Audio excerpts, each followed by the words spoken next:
country. That is it. All right. I've had enough. All right, that's enough.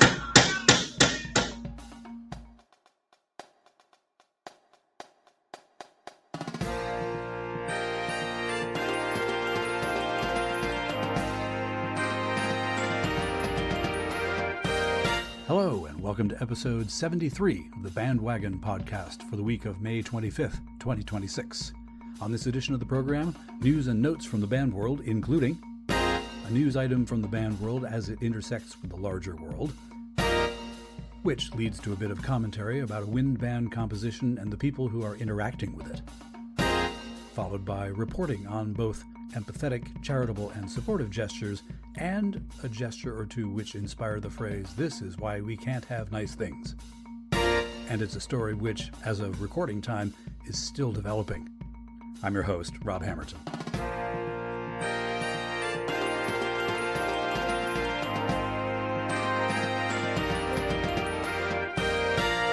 Hello, dear listener. This episode, well, I'll be upfront with you, it's going to strike people of a certain age as an after-school special, or maybe a very special episode of this podcast. One topic. All the segments will address a little news story out of Wisconsin, which has gone viral, as the kids say, and caused no small amount of Sturm und Drang within some communities, and which, I will hazard a guess, may lead to some unintended and eventually wonderful consequences. Confused? You won't be after this episode of Bandwagon. So, put all the parts in score order before they go back in the folder, and away we go. Let's play the first strain.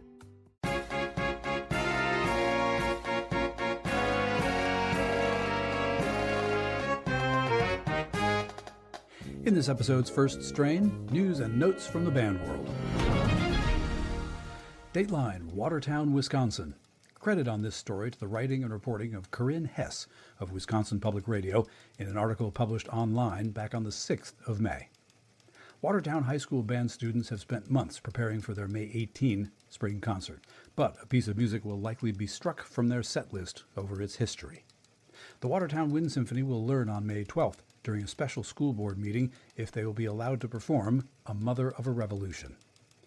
This piece was composed in 2019 by Omar Thomas for contemporary wind ensembles and does not have lyrics, but Thomas dedicated the work to transgender activist Marsha Johnson, a key figure in the 1969 Stonewall uprising against police raids in New York. This week, the board's Educational Services Committee signaled they were in favor of pulling the piece. The full school board will meet 6 days before the students' spring concert, despite band director Reed Ledoux having followed the district's controversial issues policy. That policy, created in September 2025, requires teachers to provide effective notice to parents in advance of controversial issues being instructed in the classroom. In October, Ledoux sent a note home to parents letting them know the class would begin studying and preparing A Mother of a Revolution. In that letter, Ledoux wrote, quote, "The purpose behind studying Mother of a Revolution is not to provoke controversy, but to deepen students' understanding of how music reflects the diverse experiences of humanity. Engaging with this piece helps foster empathy, cultural awareness, and respect for the stories and struggles that shape our shared history," unquote. Ledoux said he also chose the piece because it is musically complex and would challenge students who have been in band for many years. When the letter was sent to parents, 3 families initially opted out of performing the piece, but eventually only 1 student decided not to perform. When questioned by the Educational Services Committee this week, Ledoux repeated what he told parents, that his job as a teacher is to connect the music to the students' other subjects. Quote, "That's why we find that students that participate in music score higher on their standardized tests, because they are using all of that information they've learned from all of their other studies in one spot at one time." Committee member Christina DeGrave said the subject should be taught in history class, saying, quote, "When it comes to music, it should be uplifting and celebratory." Board Vice President Sam O'Neill said even though Ledoux followed policy, the piece should be pulled. Quote, "Having a controversial issues policy does not preclude certain material from being inappropriate for a public school. My concern with this piece in particular is that it's described specifically as a celebration of Marsha Johnson, who was a cross-dressing prostitute who threw a brick at a police officer," unquote. A fact check has revealed that there is not evidence to support this claim. Former Watertown band director Dwayne Roberson worked with Ledoux and said that the piece is routinely on music festival repertoire lists, including the Wisconsin School Music Association Festival. He also suggested that the people questioning the choice to have students play A Mother of a Revolution don't have enough information. Quote, I believe in a lot of cases the people who are most concerned about this are concerned out of ignorance, and they're using the rhetoric of today's politics to make their decisions.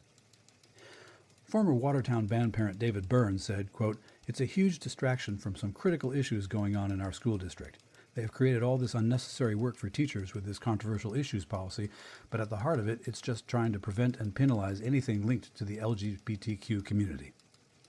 Band director Ledoux questioned board members about why they were pulling the song now, so close to the spring concert. The committee said they were unaware of it until now, when parents and community members brought it to their attention. Ledoux told the board that they need to tell his students that the music they had rehearsed for a year would not be performed. Board Vice President O'Neill said the board would discuss further how that would be communicated to students. Dateline, Watertown, Wisconsin. Credit on this story to the intrepid reporting and writing of Ed Zagorski of the Watertown Daily Times and Greg Owen of the online news outlet LGBTQNation.com. On Tuesday evening, May 12th, the Watertown Unified School District Board of Education voted 7-1 to remove A Mother of a Revolution from the upcoming spring concert. Students, parents, and community members gathered for a protest ahead of the board's special meeting as a final push to convince them to allow the performance of the piece. The Watertown High School Wind Symphony has been practicing this piece for months. During the meeting, public comment was extended several times as many community members wanted to share their thoughts before the vote. Board member Christina DeGrave said, quote, political violence is not something we praise with music or song. Board Vice President Sam O'Neill, who voted to remove the music from the concert, said, in relation to his board colleagues who were elected in April, quote, this is a perfect example of what everyone here ran on, which was ending indoctrination in the classrooms and radical curriculum. Board Clerk Tammy Fournier said, quote, I do think everyone should be appalled, but it should be at your music teacher. Board President Lori Hoffman was the lone vote against the resolution. The Watertown School District has a history of anti-LGBTQ+ policies. In 2024, the district overturned its previous policy, which had allowed trans students to use restrooms associated with their gender and addressed trans students with their preferred pronouns. The new policy also banned trans student athletes from joining sports teams associated with their gender. That move had come under pressure from the anti-LGBTQ organization Moms for Liberty. At Tuesday night's meeting, a 7th grader asked the school board to consider the effect their decision would have on students like her. She told board members that she's gender fluid and that she's been bullied. I don't think you guys understand how hard it is to listen to you guys, not accept them, because I know what it's like to not be accepted.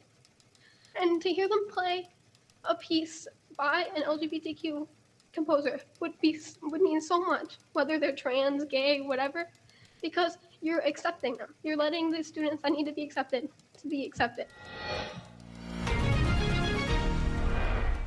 And that's news and notes from the band world. If you have a news item you think should be included in this segment, send me a link via email to heybandwagon@yahoo.com. Now we'll take a quick water break and meet you on the other side. Hope you'll stay with me.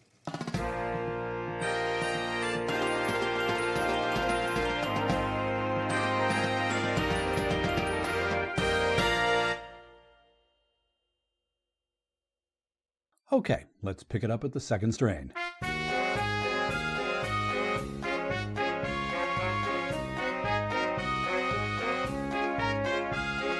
In this episode's second strain, just a bit more news coverage of the Watertown Wind Symphony story. Dateline, Watertown, Wisconsin. Credit to the reporting and writing of television station WTMJ in Milwaukee, also known as TMJ4, from a story they broadcast on May 11th.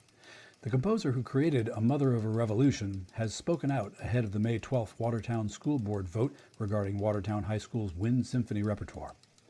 The story had quickly gained national attention, including from the composer himself, Omar Thomas, who is a professor of composition and jazz studies at the University of Texas, Austin.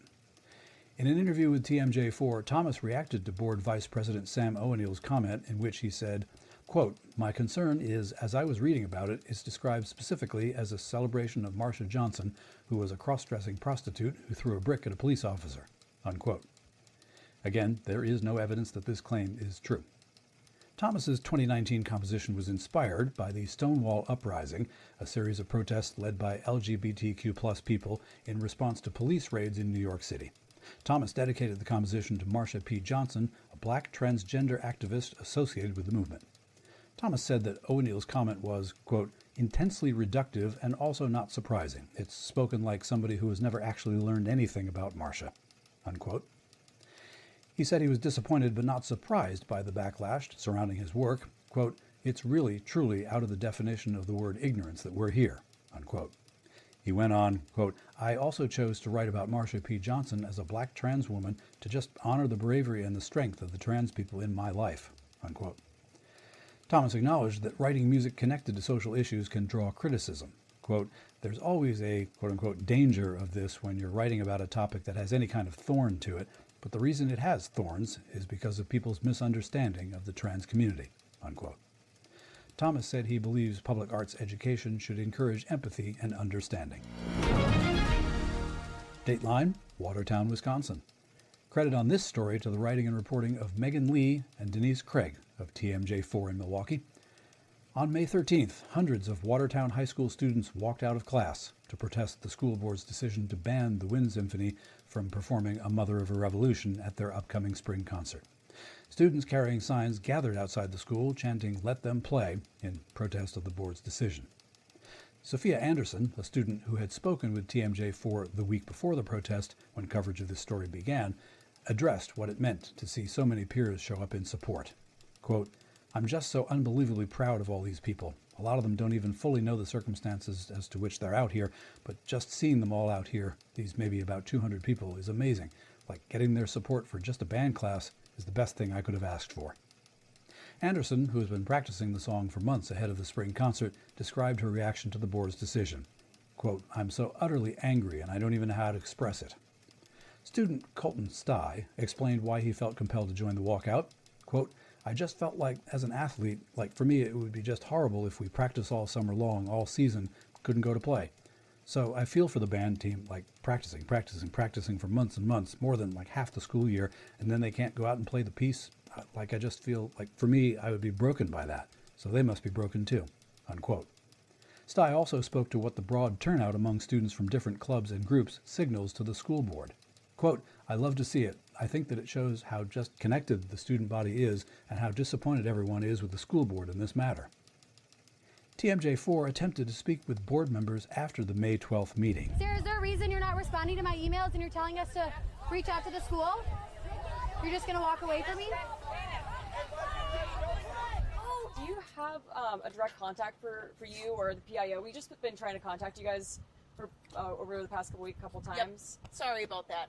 We're not. You're not going to give me like any contact? I'm sorry. But it'd be so much easier to talk to you guys ahead of time, so we don't have to do like this whole dance. If you gave like any contact info, that'd be helpful It's on for our me. website. We've reached out. Yep, you have. And you're not going to answer. You guys are not going to answer any of your emails or anything like that. Sorry about that. You guys feel free to contact the school board. Again, you have no rights. I contact the school board all the time. They never answer. I know, honey. I'm so sorry. You were the lone vote against this measure. Could you share your position on this? You were at the meeting. Your reporting was not balanced, and I'm not giving you a comment. I'm sorry. If you think our reporting was not balanced, why not share your perspective? Oh, Mr. Schwarzy, Ben Jordan with TMJ4. I know who you're with. Turn the camera off. We're not going to turn the camera off because you've refused to answer questions for us via statement, via interview. We want to hear directly from you after this decision. I have no comment. If you want a comment from me, you get it at the school board meeting Monday. All right? If this band director followed policy by allowing parents and students to opt out. I understand your position. I understand what you represent, and that's fine. You have a right to represent anything you want. Why ban this song, sir? Excuse me. Whoops.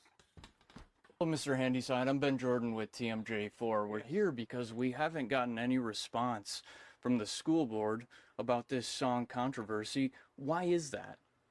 Because we don't want to talk about it. Why don't you want to talk about it, sir? Because it is what it is.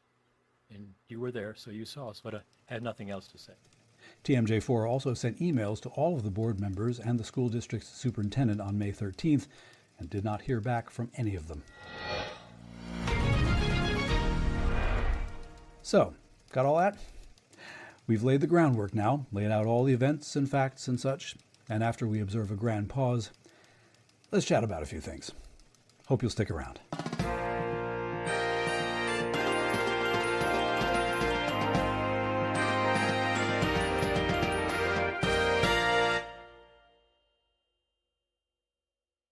Okay, let's modulate and get into the trio section.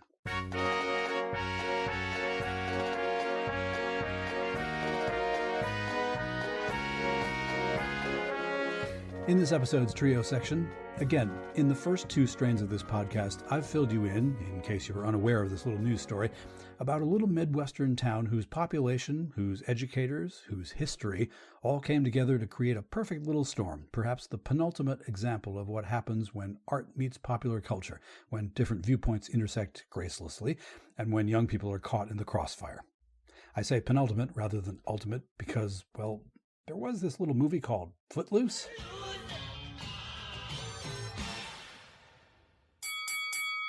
In this corner, a band director, an educator, who wants to provide a learning experience for his charges and does so by the book. In this corner, a newly elected slate of school board members who are tipped off to a potential school project that ventures a tiny bit into subject areas that make them all feel icky, and who feel compelled, therefore, to respond accordingly. Do I have an opinion? Clearly I do, and I make no apologies for it since A, it's my podcast and I'll cry if I want to, and B, we're not in the hard news straight journalism first strain anymore. The trio section is for changing keys, and here is where we shall pivot into commentary. First thing, the word controversial, since we're going to address Watertown's controversial issues policy. The dictionary definition may be a little bit different than its usage in current events. Merriam-Webster says, controversial, adjective, of, relating to, or arousing controversy. All right, be that way. Controversy, according to them, is a discussion marked especially by the expression of opposing views, which is everything lately, so not a specific enough definition, or maybe nicely anodyne. The definition itself seems designed not to arouse, controversy. The more commonly implied meaning of controversial, when it's invoked by journalists lately, is, well, this issue gets one side of the political spectrum so worked up that it becomes seemingly impossible to discuss it rationally. Therefore, we tiptoe around it lest we get accused of taking one side or another. Let's just meekly suggest that there are two sides to every issue, and they're probably equally valid, and who can decide, really? When the word controversial is invoked by school boards, or by people who would like to be on school boards, or by people who would like to influence school boards to believe what they believe, and implement policies that they support, it's just as insidious, but in a different way. Either approach tends to make controversial a label that, when slapped onto a particular current events issue or a potential subject to be addressed in a school or a project to be worked on, renders that issue or subject or project metaphorically radioactive enough that it's just easier, less fraught, it's safer not to touch it, not to talk about it, not to address it, not to acknowledge that it even exists, really. The problem, just one problem with this is when that issue or subject is, in reality, people. A group of people, a kind of person, a person. Thanks to the context of this news story, at the very least, you know what group, what kind of people, what persons we're referring to here. So, thinking about schools which are just trying to keep their heads down and to find money to be able to teach kids and to not attract bad press, since public education seems constantly to be under fire anyhow these days, why make it worse than it already is? Creating controversial, hot-button, third-rail news stories is not the way school administrators want to habitually go. Bad luck for Watertown. Their high school band director wanted to go there. But at least he went by the book? Surely? Watertown School District's controversial issues policy is clearly a means for that school district to cover its backside, if administrators should approve a policy request, or a means to avoid having to deal with an issue altogether, if administrators reject that request. Watertown High School band director Reed Ledoux knew that. He knew he was going to have to go by the book to abide by the policy laid out by the school district, and so he did. He said in a phone interview that he followed the school board's controversial issues policy when he sent a letter to band parents in October offering an opt-out option for those who wanted to excuse their children from the performance. 3 students opted out, but 2 siblings opted back in, Ledoux said at the May 5th school board meeting. Their parent was fine with them being in the classroom to learn the piece but didn't want them performing it during the concert. Ledoux said that what he tried to make clear to parents and to the school board at that May 5th meeting was that students could gain knowledge and musical skills from studying the piece without discussing their personal beliefs on the issue. The goal was to understand how musicians, artists, celebrities, and people in the public eye use their platform, art, or skill to be inspired by events or to bring attention to what they believe in, Ledoux said. Quote, so really the thought was to explore that end of it, to understand why Omar Thomas decided to use this historical event as inspiration and to learn enough about the event to be able to inform our study of the music, to really give the music a little bit of character. What can we dig out from that to inform our performance? I think understanding the composer's intention, we don't have to agree with their intention to gain an understanding of why they wrote what they wrote and how they want that music to sound. By all accounts, including the actual policy letter, Ledoux did his due diligence, for many reasons, not least of which may be because he probably knows where he teaches, which is to say, he teaches in a town which has a certain reputation for conservative moral panic. Alexandra Delcourt, of the online news and commentary outlet Our Lives Wisconsin, wrote a bit about Watertown and its history. Among other things, she said that Watertown has long occupied a unique place in Wisconsin's political geography.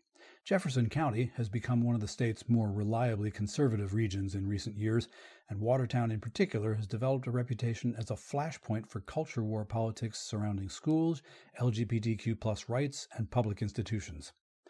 Over the past several years, the city has repeatedly drawn statewide attention over battles involving transgender student policies, library materials, and curriculum oversight. Conservative activist groups have maintained a visible presence at school board meetings, and local political rhetoric has increasingly mirrored national right-wing narratives about parental rights, indoctrination, and the alleged politicization of public education. Last July, Watertown's school board meeting was packed and met with protests as community members heard candidates hoping to fill vacant seats after several board members had recently resigned. Charity Chandler, one of the resigning members, said that she, quote, chose to step down because it felt like it was an environment where we had school board members that weren't being heard. And when the new board members were elected, with considerable support from that group called Moms for Liberty, it was clear in which direction things were moving. Watertown's connection to reactionary politics goes back much further than the current moment.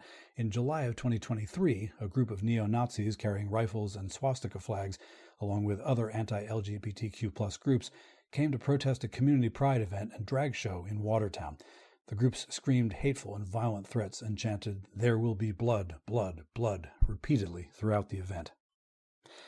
Delcourt wrote further that, quote, while many people today associate the white supremacist groups primarily with the American South, Wisconsin is just as deeply affected by this history. This matters not because contemporary Watertown residents should be simplistically defined by the actions of earlier generations, but because cultural histories leave traces. Communities inherit narratives about belonging, normalcy, and who is perceived as an outsider. The language may change over time, but the underlying anxieties about social change often remain remarkably familiar. Today, LGBTQ+ people, and particularly transgender people, have increasingly become the focal point of similar fears about cultural transformation and moral decline as Black people were throughout American history, and still are. The rhetoric deployed in this month's school board conflict echoes older patterns of moral panic. The framing remains recognizable. Vulnerable groups are portrayed as threats to children. Visibility is recast as aggression. Inclusion is somehow equated with indoctrination. Unquote. In addition to the exodus of Watertown school board members last summer, a similar set of vacancies appeared and were filled via a town election just about a month and a half ago, back in April. The 4 of the 8 candidates running for those at-large seats who were elected were very upfront about their hard-right policy stances. One of those was Christina DeGrave, the board member who said she felt music should only be uplifting and celebratory. An interview with her regarding her campaign platform revealed her as not merely a staunch conservative, but one whose approach to just about every issue was grounded in some kind of reference or adherence to the Christian Bible. A policy questionnaire asked candidates to list, in order of importance to them, various priorities in relation to the role of a K-12 public school. and to omit any items from the questionnaires provided list that the candidates felt did not apply. DeGrave left out critical race theory, gender identity, political activism, and sexuality. So, a school board that tilts quite heavily toward the reactionary. Only one board member, a gentleman named Craig Wortman, was absent from the May 12th school board meeting. Curiously, that was because he was instead attending a music event involving his children. In an email to a reporter, Wortman said, quote, "In part, this is due to the board leadership's decision to elevate this matter beyond what I believe was necessary and to schedule a last-minute meeting," which is to say, to involve the school board in a decision that he felt only rose to the level of school-building principles guidance. Wortman said that the board took specific action in crafting and adopting the controversial issue policy. Quote, "Put simply, when policy language is silent on a particular point or lacks clear direction, decisions made within those boundaries are permissible under board policy. Staff members cannot be expected to read the board's mind regarding what is or is not permissible beyond what is clearly stated in policy. That was the situation in this case, and it is why during my tenure as board president, I saw no reason to intervene in what I considered a day-to-day administrative matter." Wortman said the controversial issues policy had been codified with assistance from current board vice president Sam O'Neill. Quote, "While there may be differing perspectives regarding the reasons for supporting the continuation of this piece of music, I do agree that the students should be allowed to move forward with their performance." Wortman emphasized that he was speaking from his personal position and was not representing the board as a whole. One last detour while I'm on the subject of the composition of the Watertown School Board. A video clip that has been quite widely disseminated and viewed online showed various school board members emoting, rather embarrassingly in a couple of cases, in terms of maintaining an air of decorum, of kind of setting the example for the room, as long as they were at the front of it. Most of the news video was edited in such a way that it made for good TV, which is to say, it implied that the entire 2-hour meeting was nothing but people screaming back and forth at each other. To be fair to most of the school board, that wasn't the case. If you take a look at the town's live-streamed video of the meeting, you'll find that for a solid hour and a half, give or take an introduction and a couple of technical snafus, board members sat silently and listened as resident after resident after resident came to the podium, which was just about a dozen feet away from the board's table, and presented 2 or 3 minute opinions about Watertown's music program, about the Omar Thomas composition, and about their assessment of how the school board had performed lately. The Watertown School Board does have an actual policy that strongly discourages board members from getting into back and forths with public commenters. I don't know whether it says anything about getting into back and forths with hecklers who call out and disrupt board comments and deliberations. And that's really where the trouble began that night. For me, the Watertown School Board's performance at that meeting was shown in viral video clips to be, well, a bad look. Not because of politics, not because of what was being debated, but because of a lack of understanding about the role of school board members in the life of their community. If you're charged with leading the educational component of your town's government, you are a role model. Like it or not, you are the face and voice of how education is conceived and carried out. Now, you as a school board member get to decide whether you're a calm talker or a loud shouter, whether you're an earnest or a sarcastic public speaker, whether you're a de-escalator or a hothead. By running for school board, you tacitly understand not only that you may receive pushback if your community doesn't care for a policy or decision that you make, but also that your response to that pushback is all part of your public image as the face and voice of education in your town. And if you lack the self-control that school administrators ask of teachers and that teachers model for their students every day, there may be larger questions about whether you are fit to lead your community's educational effort. Now, take a listen. The audio I'm about to play is from 1 hour and 32 minutes into the May 12th meeting's live stream. The first voice you'll hear is board member Christina DeGrave, the one who had been commenting about musical compositions as potential endorsements of political violence.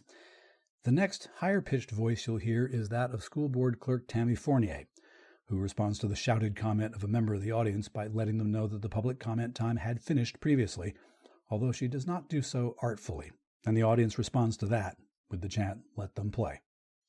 The school board's chair, Lori Hoffman, intervenes and officially gives Fournier the floor. Fournier speaks for a few moments, during which the audience interjects.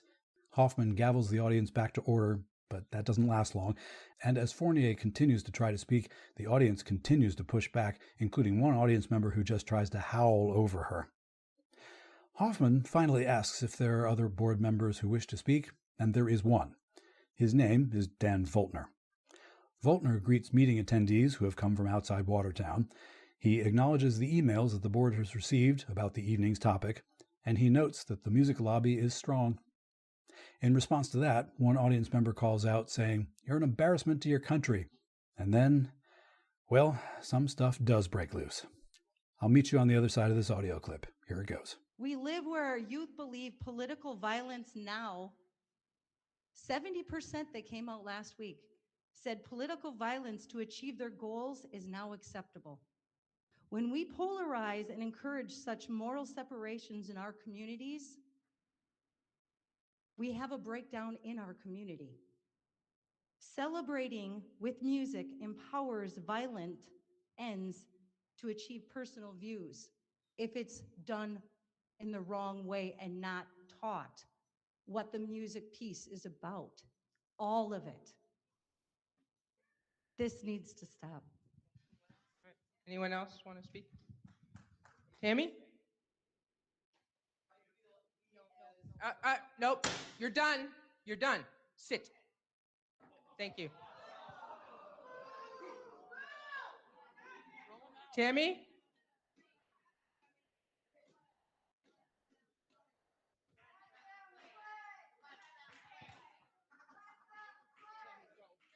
Tammy?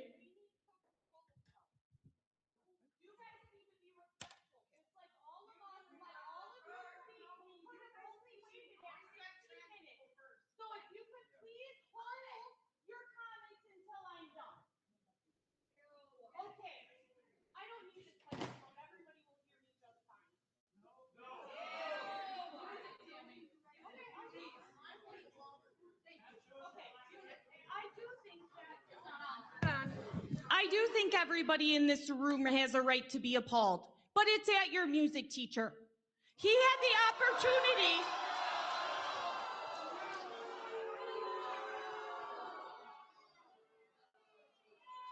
Now, you guys can sit here and tell us how you feel. I'm going to tell you how I feel. This is my personal opinion and none of my boards. Your teacher had an opportunity to act like an adult when he chose a piece that was not controversial. He chose a controversial piece from a plethora of over 1,000 pieces at a concert that is going to be performed in front of the entire district. So I do think that you do have a right to be disappointed. You should be disappointed in your educator that instead of educating you and picking a piece that wouldn't cause controversy, that he instead chose a piece that was going to incite controversy in our community. Also, by the way, speech is music per the Supreme Court. All right. Anybody else want to speak? Dan? Yes, I do. First of all, I'd like to welcome all the out-of-town visitors and thank you for all the emails submitted from all over the country, really. The music lobby is very strong. I've been able to talk.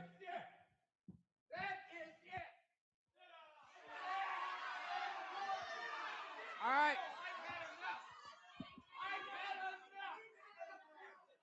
All right, that's enough. All right, you guys. Stop, sit. All right.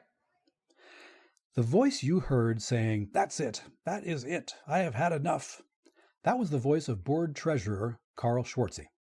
He's really become the face of this moment, and with good reason.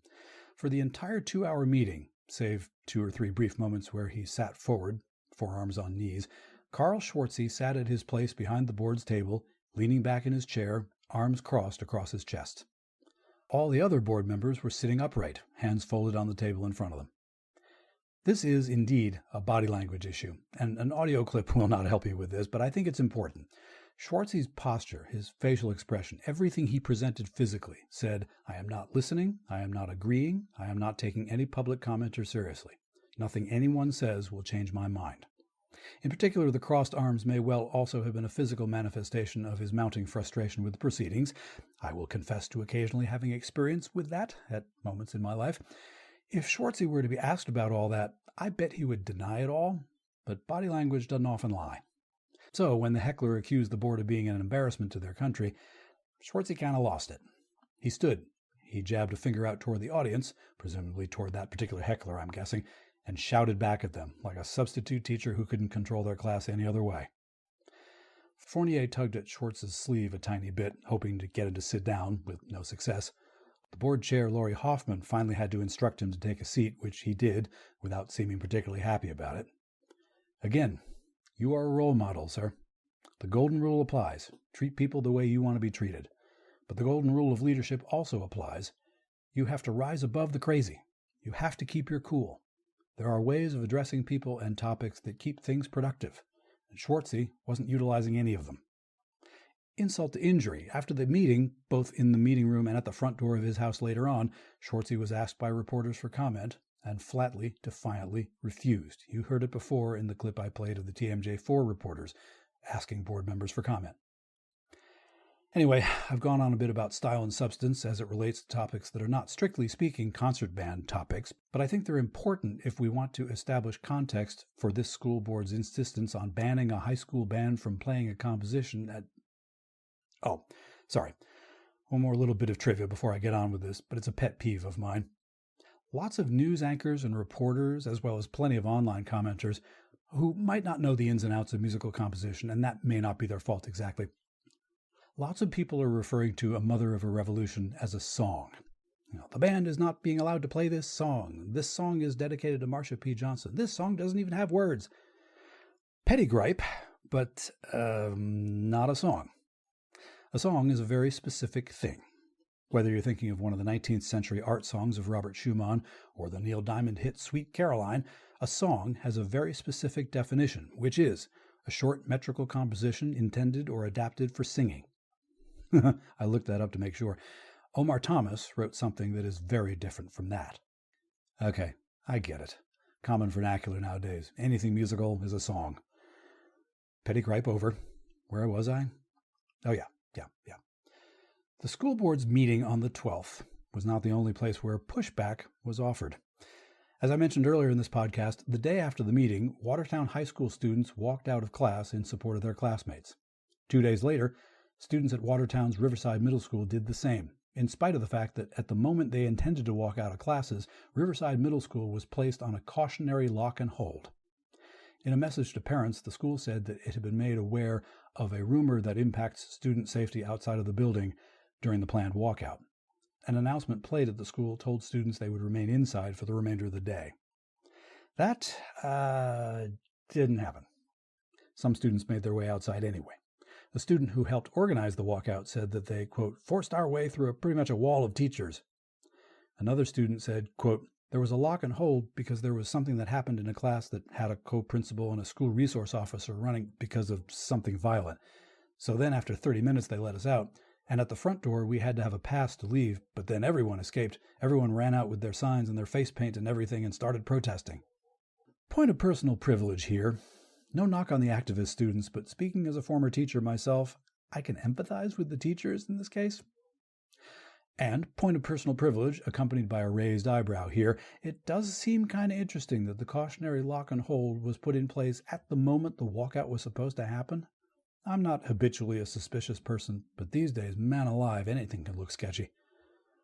The demonstrations continued on Monday evening, the 18th of May, as dozens of people gathered outside the high school in the hours before the Wind Symphony's spring concert was scheduled to take place. Protests everywhere. Cool. For all the good it seemed to do.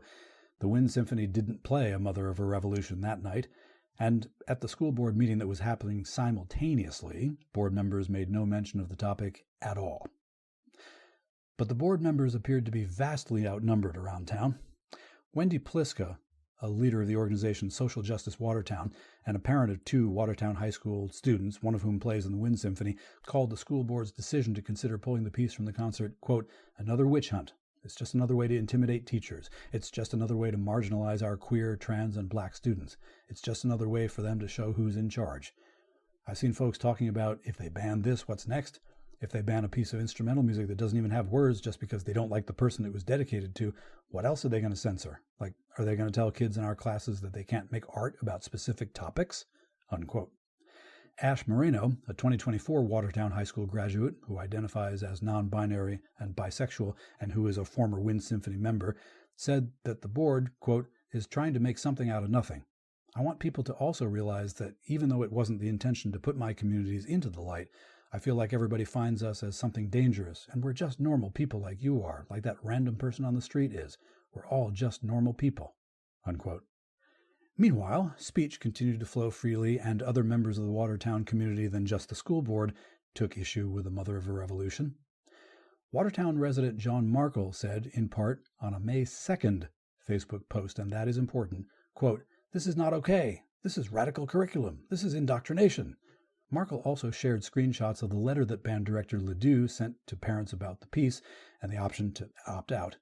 The captions on Markle's screenshots said, quote, "You'll notice the director very carefully avoids mentioning that the piece is an LGBTQ plus tribute, instead implying the controversy is because the composer happens to be African American. Just say no to critical theory." Couple of things. First, and less important, Mr. Markle needs to know that the term is critical race theory, and it's a concept that is only taught at the upper levels of higher education.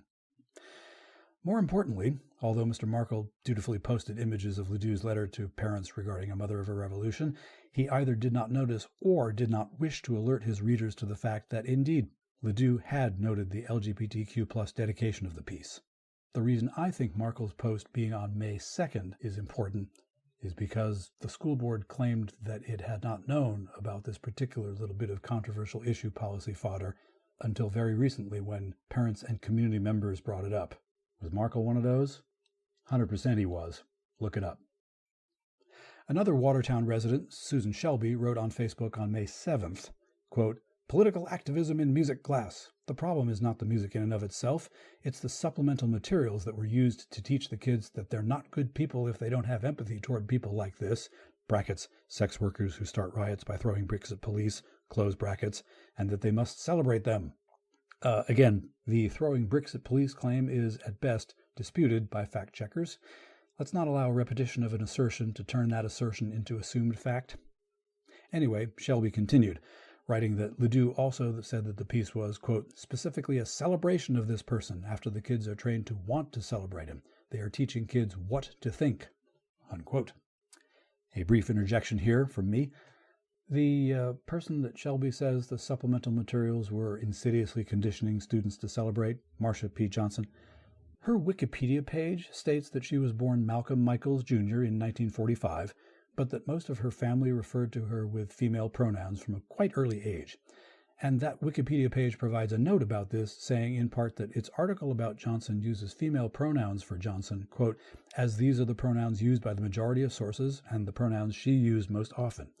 This is not meant as a definitive statement on Johnson's identity or the pronouns that she may have preferred. According to at least one source, when asked whether she saw herself as a man or a woman, Johnson said, 'I think of myself as me.'" So let's maybe not dead name Marsha Johnson. Most often, Johnson was her, not him. It may sound like a small detail, but I have it on good authority that to a number of people out there, it's really not. Shelby's post continued, quote, "This is political activism, social justice training happening in the classroom. And remember, these are the people who want girls to be forced to tolerate males in their spaces and want to punish anyone who says trans women aren't women. And by the way, why wasn't something chosen that instead celebrated our 250th anniversary of America instead of Marxist social justice?" Unquote. So, in one Shelby paragraph, a bunch of things, all of which line right up with the Fox News moral panic hot button outrage phrases. Social justice? Never seemed to me like a bad thing, but then I'm not threatened by people who don't look like me. Also, I'm not sure if the commenter could define Marxism if she had to. But, as this is more of a band podcast than a specifically social justice or LGBTQ advocacy podcast, I choose instead to ponder more fully the last little depth charge that was dropped into that May 7th Facebook post, the thought about choosing patriotic music for a band program instead of the more challenging stuff. Or, to put it another way, choosing repertoire that makes us feel warm and fuzzy rather than repertoire that makes us feel icky. Because The arts have never really been about challenging people, have they? As a band director myself, I get to navigate that corner of the band repertoire programming arena, that patriotic music thing, just the same as Reed Ledoux or any band leader in this country does. At the very least, concert bands are the leading purveyor of marches in the world, and marching bands can get from cemetery to cemetery most easily on Memorial Day. Now, at various times in American history, current events have conspired to cause different groups of people to question just how blindly patriotic they ought to be, given that the policies of the American government have not always uplifted all citizens of this good earth equally well. I'm soft-pedaling this, but you see where I'm at here. There have been times when I have chosen to have one of my choral ensembles make sure to sing the second and third verses of America the Beautiful, the ones which wish for God to mend our every flaw, to confirm our soul in self-control and our liberty in law.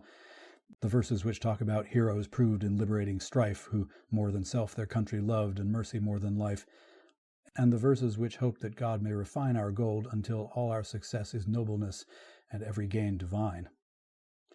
I made sure to have my high school band charges play an arrangement of Irving Berlin's God Bless America that included the rarely sung verse, which sets the song in context, which was the moments just before World War II broke out. And when my community band plays a medley of U.S. military service anthems, at the very least, in my head, I am tipping my cap to folks who did a very challenging thing by joining the armed forces and going through what you go through when you do, even in peacetime. I mean, I'm pretty sure I couldn't survive boot camp, never mind what may come afterward. In general, comments like these from Markle and Shelby seem to me typical of the commentary of media pundits and online comment section writers who probably are unnerved by the fact that the longer we go on, the more this country looks like the great wide world. It probably always did, but the greater, wider world was not nearly as well represented on radio or television or in the movies or on the stage or on the ball field. And yes, as time goes by, we inch closer and closer to the moment when, we might as well say it plain for a change, when white people will be outnumbered. When I go to the supermarket in the city of my residence, Worcester, Mass., it looks like the United Nations, and it sounds like it too, and I enjoy it. But I know that not everybody does. Not everybody grew up or went to school or lived or lives in a place where they would have the opportunity to get used to moving amongst a population that doesn't always look or sound or act or believe or love exactly like they do. And finally, not finally, but it's the last thing I want to make note of in this segment of episode 73 at least. On the day of the Watertown Wind Symphony's spring concert, the Watertown School Board defended its decision to remove Omar Thomas's composition from that concert in a statement which read in part, quote, "It is the responsibility of a public school to provide a strong, values-neutral education to all students. As the encouragement of social violence continues to rise across the country, the Watertown Unified School District Board of Education stands firm on the principle that it is not the place of a public school to endorse or celebrate acts of violence.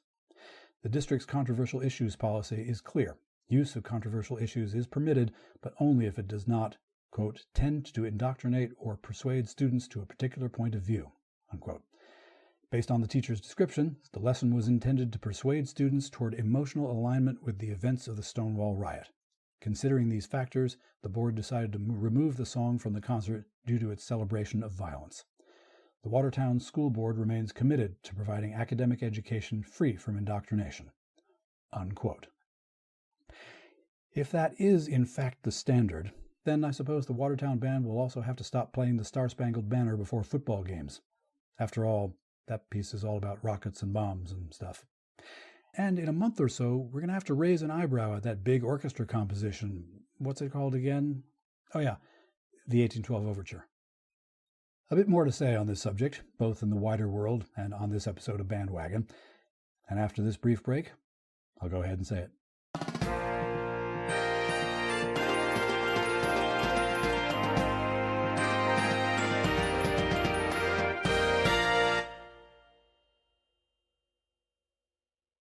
Here comes the dogfight.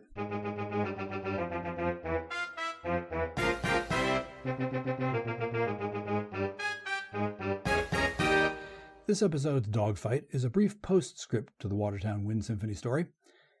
Mr. Rogers famously said, "Look for the helpers. Look for the people who work out ways to, for example, lodge a protest through very productive and positive means." Not that a student walkout couldn't be that, but you see where this is headed.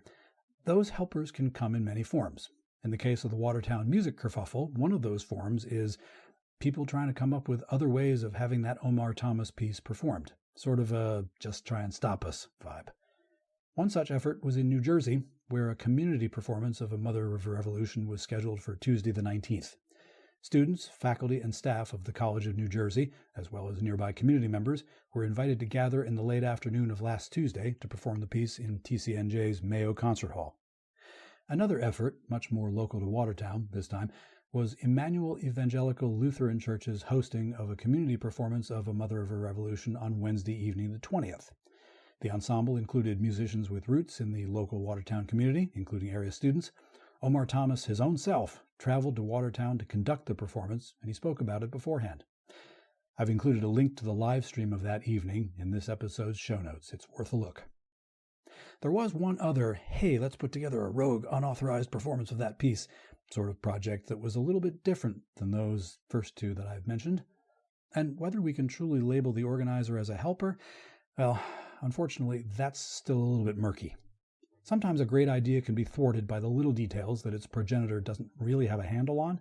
Sometimes an idea that sounds great can be perhaps not as great, or can perhaps be serving a purpose that isn't as totally altruistic as one might wish. On Sunday the 17th, Kirk Bangstad, a brewery owner and a candidate for governor of Wisconsin, announced that he was inviting the Watertown High School Wind Symphony to perform A Mother of a Revolution on the Saturday of Memorial Day weekend at the Madison, Wisconsin Tap Room Beer Garden he owns. It's called the Minocqua Brewing Company. You might have heard of it. His plan was to have the performance also serve as a fundraiser for the band's booster organization. Not long afterward, Bangstad said that some students had been told that they could not use school-owned instruments for such an off-campus performance, and said that band directors and supporters from around the country had subsequently offered to help provide instruments for students. Bangstad also encouraged supporters to donate money toward future instrument purchases for the band program. Good so far. Almost immediately, a clarification was issued, saying that while Minocqua Brewing Company had invited the Wind Symphony to perform, the event had not been confirmed by anyone from the Wind Symphony. That clarification also clarified that the brewing company was trying to raise $20,000 for the Watertown music boosters so that the boosters could buy instruments for the Wind Symphony to use in that performance. Bangstad's original Facebook post had said that tickets for the performance were available for sale and that the gig would be live streamed.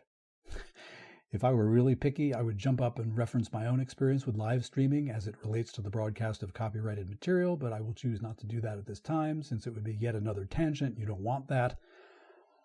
In yet another post to update the original announcement, Bangstad said, quote, "To protect the Watertown Wind Symphony band director from repercussions from his bigoted school board, we want to reiterate that he had absolutely no involvement in the planning of this concert and has purposefully been shielded from knowing anything about it. Additionally, any Watertown High School students, high school band alumni, and or substitute players from surrounding colleges who have agreed to play the band song are all performing on their own accord. This is obviously not a school-sponsored event." Unquote. The sigh was mine. I will, however, interject here, in my capacity as a former high school band director, and say that this development in a project that might well have been well meant signals the beginning of the opportunity to have it spiral wildly out of control. Kirk Bangstad seems to have had no earthly idea about the can of worms he was opening. Now, let's be honest. If a rando, a fairly well-known rando who has a reputation as a political gadfly and rabble-rouser from over on the left side of the political aisle, by the way, if this rando with no obvious experience in music ensemble administration is, in a possibly good-hearted way, interfering with my high school wind ensemble, the one I am charged with overseeing, then I am, to put it bluntly, unhappy. Shielding Reed Ledoux from knowledge of this project undoubtedly was done so that Ledoux would not face legal repercussions once word got out. But band directors are notoriously territorial when it seems like somebody else is barging in uninvited and possibly unqualified and trying to direct the band. Whether or not some pie-in-the-sky, good-hearted concert idea is an official function of the band, and whether or not it involves members of that organization, is immaterial. It reflects on the organization if that organization is named in any way. It's not fair, perhaps, but it is so. Bangstad said that one band booster organization parent contacted him to ask if he were serious about his offer. Absolutely, he said. I already have a brass quintet booked to play patriotic songs for Memorial Day weekend in our beer garden on Saturday, May 23rd. Why don't you guys come play after that, and we'll make it a whole day of band music? And Bankstead said, we're off to the races. Eventbrite, ticket ordering website, and everything. A commenter on that Facebook post, named Bill Hoadley, chimed in as the voice of reason. Quote, I might suggest that the publicity be changed to read, members of the Watertown Wind Symphony and guest artists will jointly be performing, just to bring home to the school board that this is a private event, not a school or organization-sponsored concert, and that participants are performing voluntarily in their individual capacities only, and therefore the school board has no jurisdiction. It probably wouldn't hurt if that announcement were made at the beginning of the concert, at the beginning of the piece, and also noted in any written program. Then, if there are any professional or scholastic repercussions, it will raise serious First Amendment concerns that a government entity is trying to censor freedom of expression unrelated to a school activity, and therefore it could be actionable. The ACLU would likely be on board in a case like that. It also might head off the "you can't use our instruments" argument if there is no term in the student instrument lease that indicates that the school board has approval rights over the use of instruments for outside performances. Unquote. So, someone may actually have been attempting to inject a little bit of caution and pragmatic realism into all this? Okay. Then came another Facebook post from a Watertown resident, and it was not the only post, in fact, that threw a whole lot of cold water on the whole project. Quote, please, anyone, be cautious where you donate your money. Nothing about this supposed concert has been verified by any parents or their children. It's extremely suspicious that once the tickets were sold out, Kirk edited his post and is now deleting comments warning people that this is not what it's purported to be. He's also blocking people from his page entirely who give warning. Again, please do your due diligence and use caution when sending money to unverified sources. Unquote. The moral of the story? Yes, look for the helpers. But also, be on the lookout for the opportunists. Okay, one last pause to catch our breath, and then we'll wrap things up for this episode with perhaps a glimmer of hope in all this. Thanks for continuing to listen, and I mean it. To wrap up this week, let's take the coda.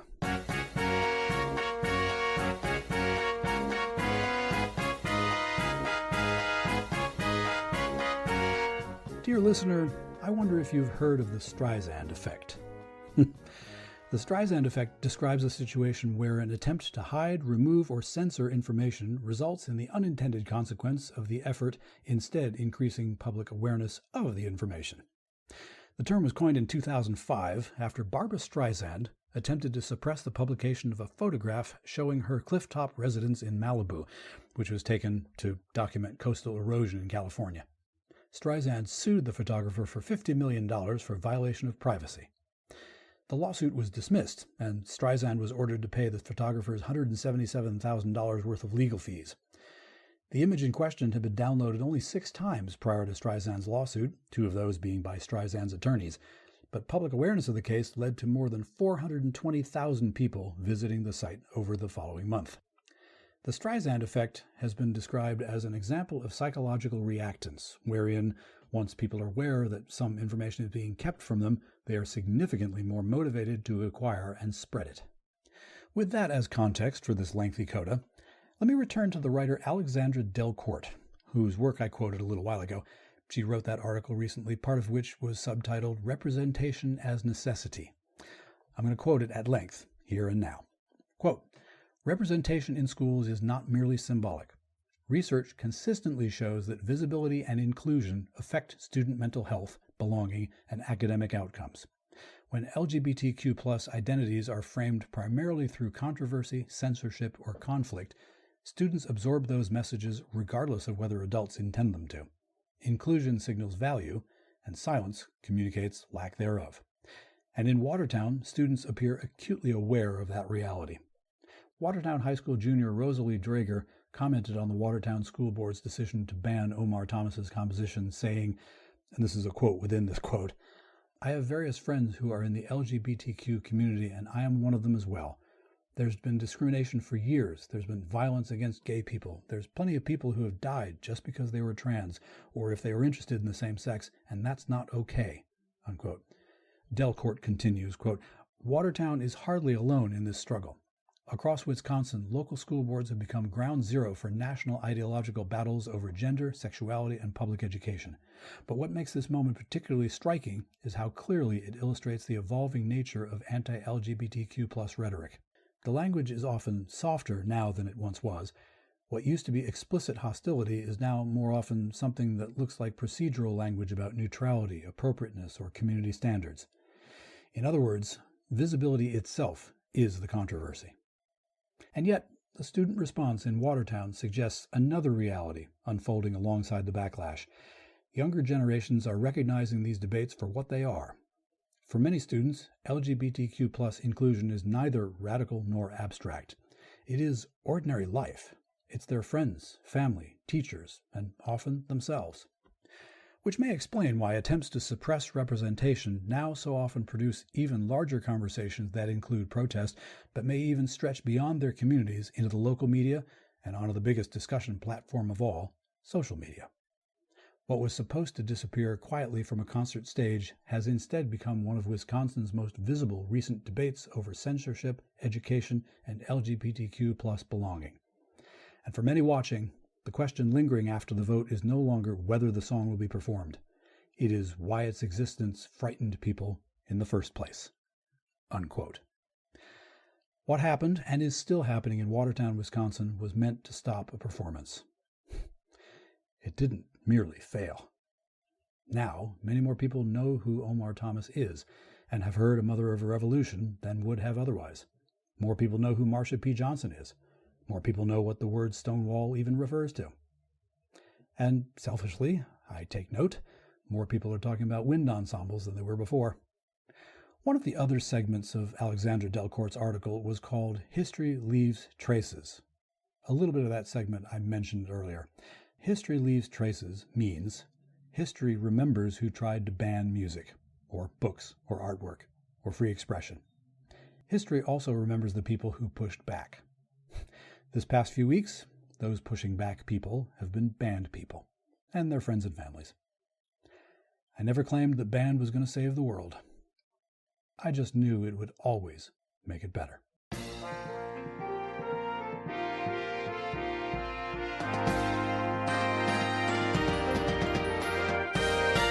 And that's a wrap for this episode of Bandwagon. Thanks as always for downloading and listening. Bandwagon was written, researched, and produced by your humble host. Musical interludes were produced by Hammerton Media from source material largely by John Philip Sousa. You can listen to more episodes at the pod's website, heyband.podbean.com. They usually have interviews in them, so that it's not just my voice you're hearing for an hour. Please give me feedback. Let me know what you like or what you think might change. I know. Other voices, I know. You can do that using the email address heybandwagon@yahoo.com or leave a 90-second voice message by going to speakpipe.com/heybandwagon. Be aware that I do reserve the right to include your message on the podcast unless you say otherwise. Those contact links and links to this episode's news item and conversation topics can be found in our show notes, as can a link to Bandwagon's merch store thanks to the good folks at TeePublic. Please share the show on social media, and thank you for that. If you enjoy this podcast, please do share it in the direction of someone whom you think might not be a listener yet. Word of mouth really is the best recruiting tool. And to keep up with the podcast, subscribe to Bandwagon on the Podbean app, Apple Podcasts, or wherever fine podcasts are sold. For now, take care, stay in touch, stay in tune, and we'll do this all again soon. I'm Rob Hammerton, and oh yeah, happy Memorial Day. I hope it's going well for you, whether you're in formation or not.